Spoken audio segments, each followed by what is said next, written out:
Pythagore. Les nombres gouvernent le monde. La vie de Pythagore est bien peu connue. Lui-même n'a laissé aucun écrit et comme le note le philosophe grec Porphyre dans sa vie de Pythagore, personne ne sait ce qu'il a légué à ses disciples, puisque ces derniers ont observé un silence inhabituel. Quoi qu'il en soit, on pense que Pythagore est probablement né sur l'île de Samos, sur le littoral de l'actuelle Turquie, et qu'il aurait vécu à partir de sa 40e année à Crotone en Italie, où il fonda des communautés philosophiques dont les adeptes suivaient une morale ascétique. L'enseignement qu'il dispensait avait un caractère initiatique. Il aurait épousé à 60 ans la fille de Milon de Crotone.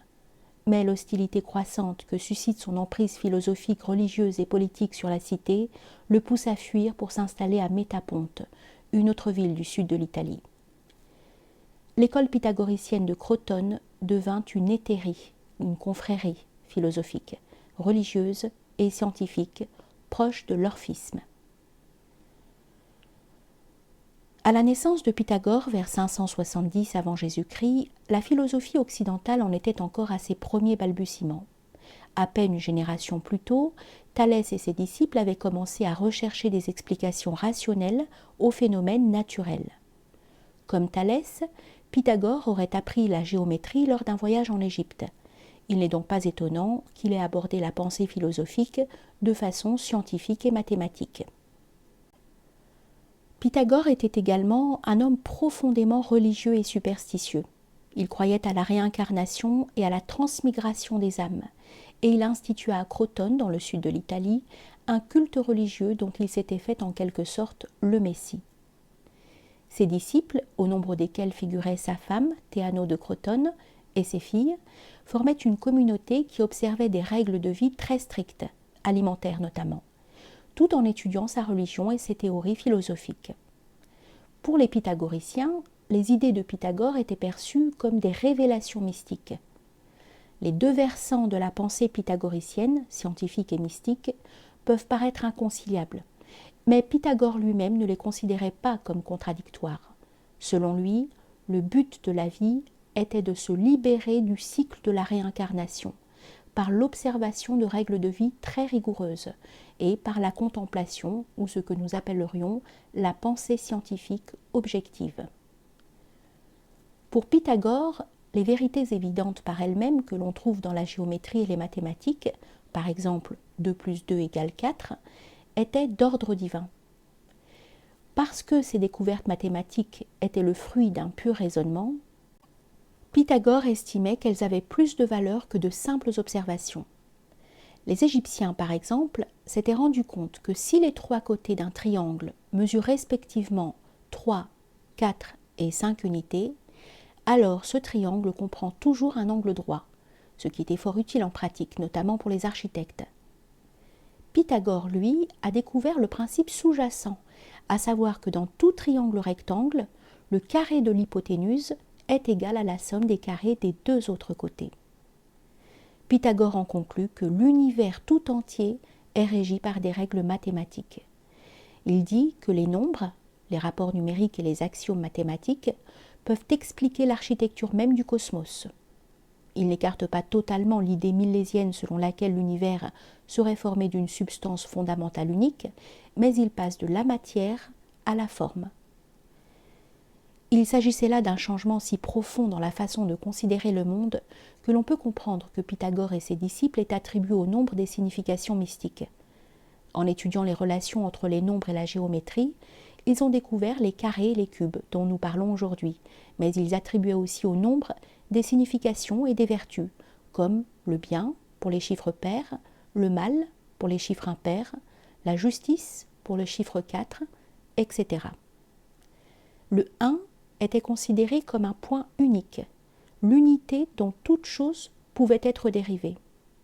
Dans ce même ordre d'idées, le nombre 2 était une ligne, le nombre 3 une surface, un plan, et le nombre 4 un volume. La correspondance avec notre concept moderne de dimension est évidente. L'explication pythagoricienne de la création de l'univers suivait un modèle mathématique. Au sein de l'illimité, l'infini qui existait avant l'univers, Dieu a imposé la limite, de façon à ce que tout ce qui existe ait une taille. Dieu a créé une unité mesurable, à partir de laquelle tout le reste s'est formé.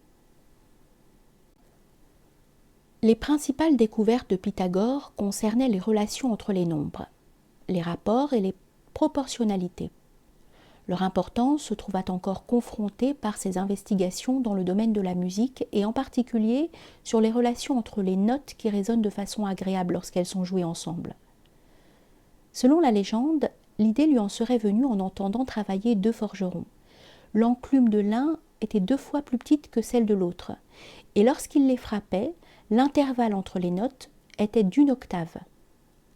Même si l'anecdote est fausse, c'est probablement en procédant à des expériences, en faisant vibrer une corde, que Pythagore a découvert que les intervalles fondamentaux naturels, l'octave, la quinte et la quarte, correspondent à des rapports numériques précis, respectivement 1/2, 2/3 et 3/4.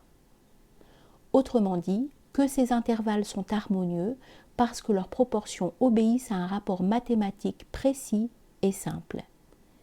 Cette découverte confirma à Pythagore que la beauté abstraite des mathématiques, telle qu'il l'appréhendait dans la géométrie, était également présente dans le monde physique.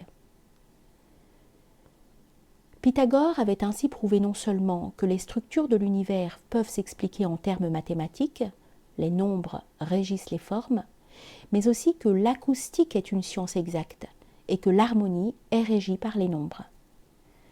Il entreprit d'appliquer ces théories à l'ensemble du cosmos pour démontrer que les étoiles, les planètes et les éléments étaient eux aussi régis par l'harmonie des nombres.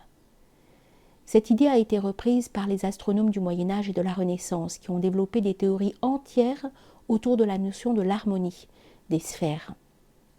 2000 ans après la mort de Pythagore, son idée selon laquelle les éléments étaient combinés harmonieusement s'est trouvée en quelque sorte réactualisée, lorsqu'en 1865, le chimiste anglais John Newlands s'est aperçu qu'en ordonnant les éléments chimiques selon leur masse atomique, on retrouvait des propriétés similaires tous les 8 éléments, comme pour les notes de musique. Cette découverte, que l'on a baptisée la loi des octaves, a contribué à l'établissement de la classification périodique des éléments que nous utilisons de nos jours. Pythagore a également établi les bases du raisonnement déductif qui consiste à progresser pas à partir d'axiomes du type 2 plus 2 égale 4 pour aboutir à des conclusions ou des faits nouveaux. L'une des contributions les plus importantes de Pythagore au développement de la philosophie, c'est l'idée que la pensée abstraite est supérieure aux preuves que nous fournissent nos sens. Cette idée a été reprise par Platon dans sa théorie des formes et elle a ressurgi dans la méthode philosophique des rationalistes du XVIIe siècle. En tentant de combiner le rationnel et la religion, les pythagoriciens ont été les premiers à affronter un problème qui n'a cessé d'obséder depuis lors, sous une forme ou une autre, la philosophie comme la religion. Pratiquement tout ce que nous savons de Pythagore nous vient de sources tierces.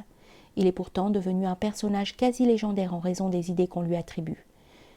Qu'il ait été ou non le véritable auteur de ces idées importe peu. Ce qui compte, c'est le retentissement profond qu'elles ont eu sur la pensée philosophique.